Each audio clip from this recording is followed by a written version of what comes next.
Hello friends, welcome back to Anvesha Raj channel. आज हम लोग देखेंगे हिंदी साहित्य इतिहास का दर्शन। ठीक है, तो इस टॉपिक को हम लोग पूरे विस्तार से देखेंगे।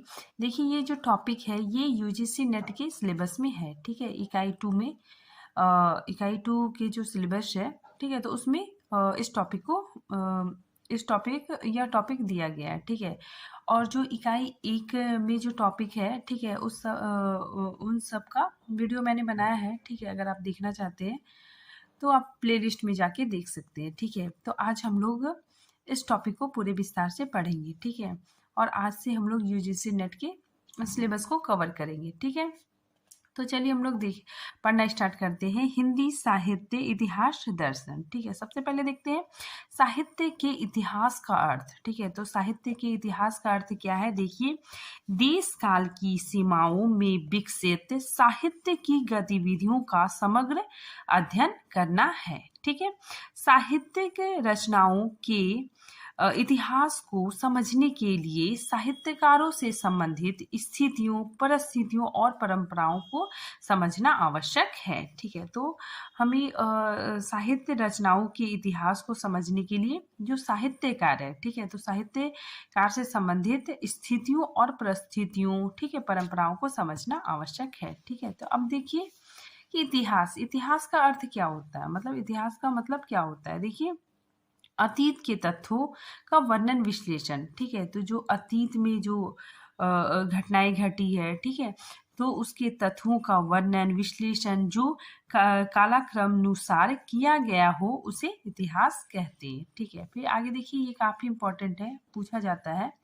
ठीक है, तो देखिए, आचार्य रामचंद्र शुक्ल जी ने साहित्य को जनता की चित्रवृत्ति का इतिहास कहा है। ठीक है, तो ये काफी इंपॉर्टेंट है, पूछा जाता है कि किसने कहा है कि इतिहास को जनता की चित्रवृत्ति का इतिहास किसने कहा है, तो आचार्य रामचंद्र शुक्ल जी ने कहा है। ठीक है, अब देखिए इतिहास दर्शन। ठीक है, तो इसमें बार बार दर्शन आ रहा है, तो इतिहास दर्शन का क्या अर्थ है? देखिए, यहाँ पे इतिहास की जानकारी साहित्य इतिहास की जानकारी को बढ़ाता है। ठीक है, तो जो इतिहास की जो जानकारी है, ठीक है, इतिहास की जानकारी साहित्य इतिहास की जानकारी को बढ़ाता है। ठीक है, इसीलिए साहित्य के इतिहास को जानने से पूर्व इतिहास दर्शन को समझना आवश्यक है। अब देखिए, दर्शन का क्या अर्थ होता है? देखिए, ऐसे तथ्यों को एकत्र करना, उसकी खोजबीन करना, ठीक है, फिर उसका विश्लेषण करना, ठीक है, वही इतिहास दर्शन है। ठीक है, तो तथ्यों को एकत्र करना, उसकी खोजबीन करना, ठीक है, विश्लेषण करना, वही इतिहास दर्शन है। ठीक है, यथार्थ की परख के लिए एक दृष्टिकोण ही दर्शन है। ठीक है, यथार्थ मतलब क्या हो गया? सच्चाई। ठीक है, तो यथार्थ की परख के लिए एक दृष्टिकोण ही दर्शन है। ठीक है, अब देखिए किन किन विद्वानों ने क्या कहा है।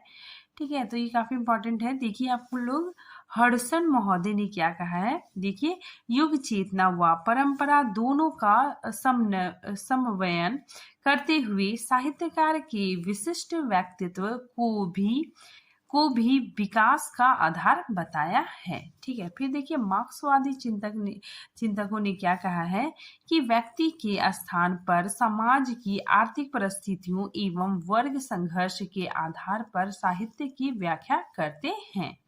आगे देखिए, हिंगल जी ने क्या कहा है कि इतिहास केवल घटनाओं का अन्वेषण एवं संकलन मात्र नहीं है। ठीक है, अपितु उनके भीतर कार्य कारण श्रृंखला विद्यमान है। ठीक है, तो काफी इंपॉर्टेंट है। फिर देखिए, गणपति चंद्र गुप्त के अनुसार, ठीक है, तो देखिए गणपति चंद्र गुप्त काफी महत्वपूर्ण है। ठीक है, तो इन्होंने क्या कहा है कि अतीत के किसी भी तथ्य तत्व या प्रवृत्ति के विवरण विश्लेषण को जो कि काल विशेष या कालक्रम की दृष्टि से किया गया हो इतिहास कहलाता है। ठीक है, फिर देखिए, फ्रेंच विद्वान तेन, ठीक है, तेन महोदय काफी इंपॉर्टेंट है।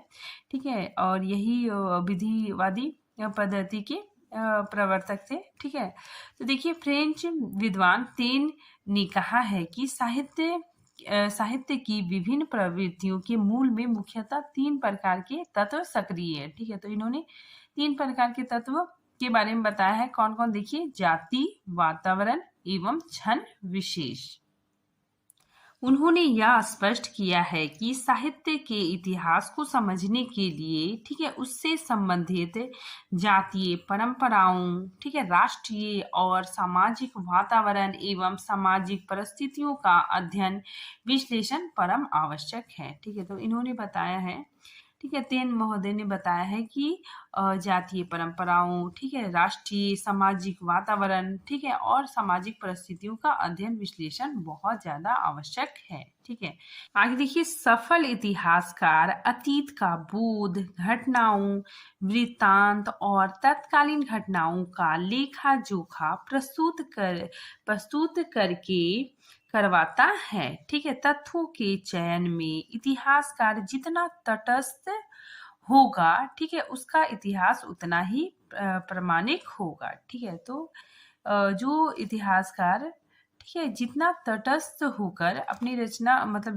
करेगा, वो इतिहास उतना ही अधिक प्रमाणित होगा। इस संबंध में शुक्ल का कहना है, ठीक है, शुक्ल जी का क्या कथन है, ठीक है, ये काफी इंपॉर्टेंट है। देखिए, जबकि प्रत्येक देश का साहित्य वहां की जनता की चित्तवृत्ति का संचित प्रतिबिंब होता है, ठीक है, तब यह निश्चित है कि जनता की चित्तवृत्ति के परिवर्तन के साथ साथ साहित्य के स्वरूप में भी परिवर्तन हो जाता है। ठीक है, तो जनता की चित्तवृत्ति के परिवर्तन के साथ साहित्य का स्वरूप भी बदलता है। ठीक है, आदि से अंत तक इन्हीं चित्तवृत्तियों को परखते हुए साहित्य परंपरा के साथ उनका सामंजस्य दिखाना ही साहित्य का इतिहास कहलाता है। ठीक है, मतलब यहाँ पे बताया जा रहा है कि जैसे जैसे युग बदलता है वैसे ही साहित्य की रचनाएं भी बदलती है। ठीक है, आगे देखिए, शुक्ल जी का यह भी मानना था कि साहित्य का इतिहास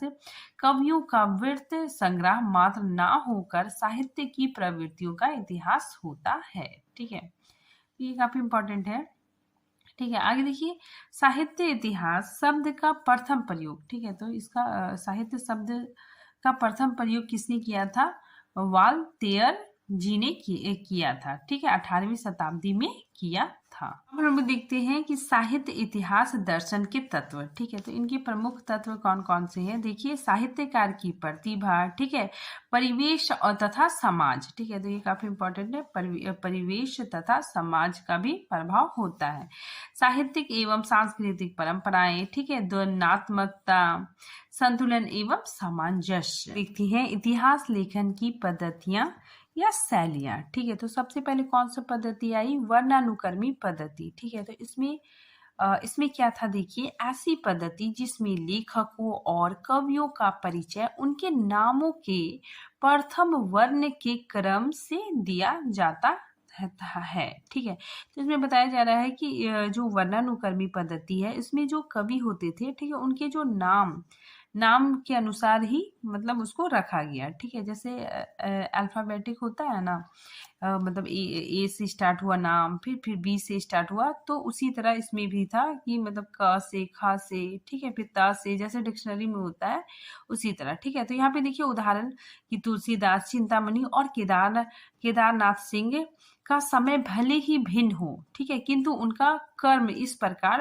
होता था। ठीक है, तो उनका कर्म कैसा होता था? देखिए, सबसे पहले केदारनाथ सिंह हो गया, ठीक है, उसके बाद फिर चिंतामणि, उसके बाद फिर तुलसीदास। ठीक है, देखिए यहाँ पे का आया, फिर उसके बाद फिर चा आया, उसके बाद फिर त आया।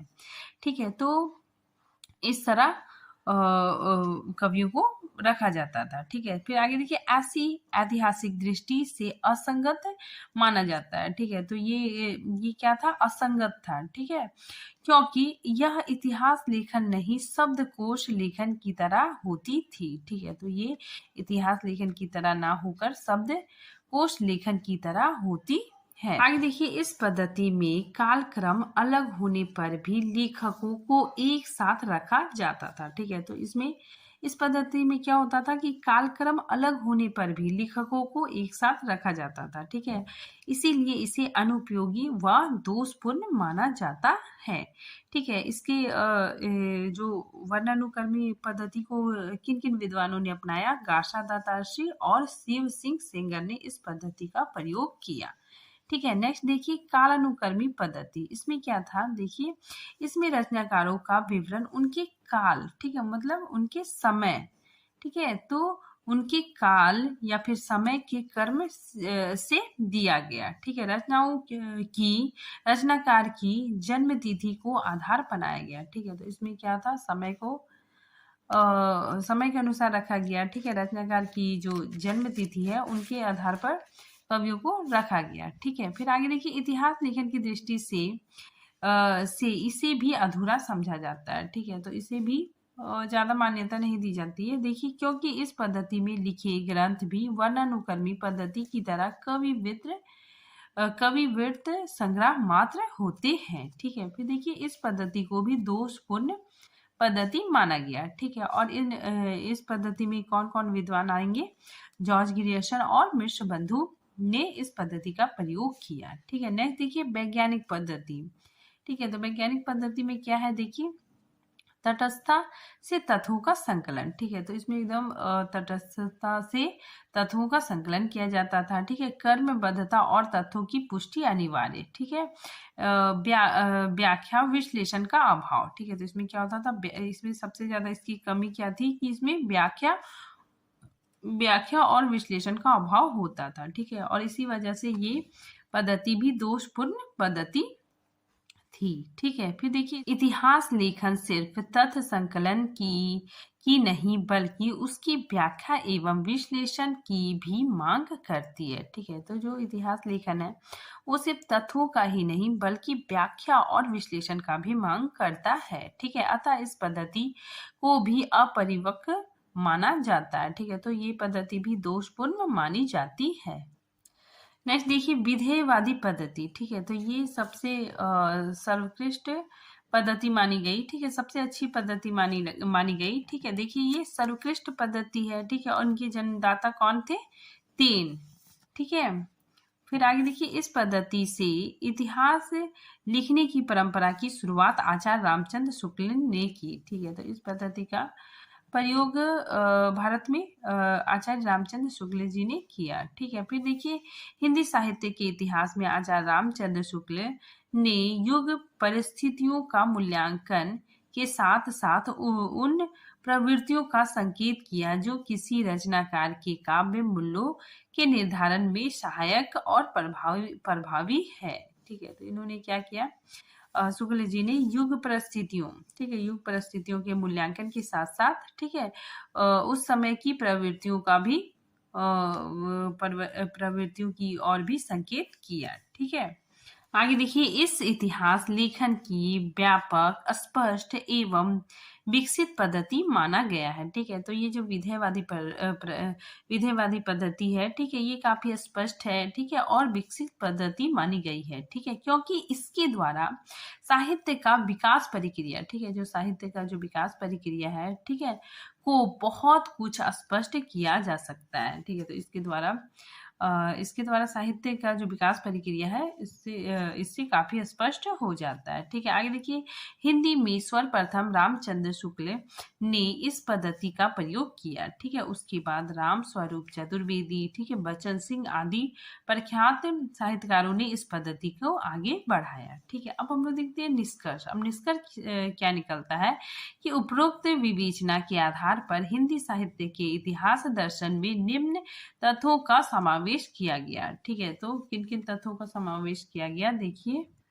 साहित्यकार की प्रतिभा और व्यक्तित्व का अध्ययन, ठीक है, साहित्य एवं सांस्कृतिक परंपराओं का अध्ययन, ठीक है, फिर युगीन चेतना का अध्ययन, ठीक है, फिर साहित्यकार ने नैसर्गिक प्रतिभा, ठीक है, तो कवि में क्या होता है, प्रतिभा, ठीक है, एवं परंपरा का द्वंद्व एवं उसके स्रोत का अध्ययन। आगे देखिए हम ऐसा कह सकते हैं कि इतिहास और साहित्य का गहरा संबंध होता है, ठीक है। तो देखिए हम लोग ये कह सकते हैं कि इतिहास और साहित्य का गहरा संबंध है, ठीक है। वास्तव में साहित्य भी इतिहास का ही विवरण होता है, ठीक है। हम विभिन्न रचनाकारों के रचना को पढ़कर उस समय की परिवेश को समझ पाते हैं, ठीक है। तो जो मान लीजिए आदिकाल है, ठीक है? तो आदिकाल के जो रचनाएँ हैं, ठीक है? तो उसको उन रचनाओं को पढ़कर हम उस समय के परिवेश को समझ पाते हैं, ठीक है? साहित्य में इतिहास के बहुत से पक्षों का वर्णन भी हमें देखने को मिलता है, ठीक है? जैसे तत्कालीन शासक के विषय में, ऐतिहासिक युद्धों के विषय में आदि, ठीक है? साहित्य के इतिहास दर्शन को लेकर विभिन्न विचारकों ने अपना विचार प्रस्तुत किया है, ठीक है? जिसमें जर्मन के चिंतकों, ठीक है, मार्क्सवाद विचारकों ने भी अपना विचार व्यक्त किया है, ठीक है? तो आज ये टॉपिक यहीं पे समाप्त होता है, ठीक है? मिलते हैं नेक्स्ट टॉपिक के साथ, तब तक के लिए थैंक यू।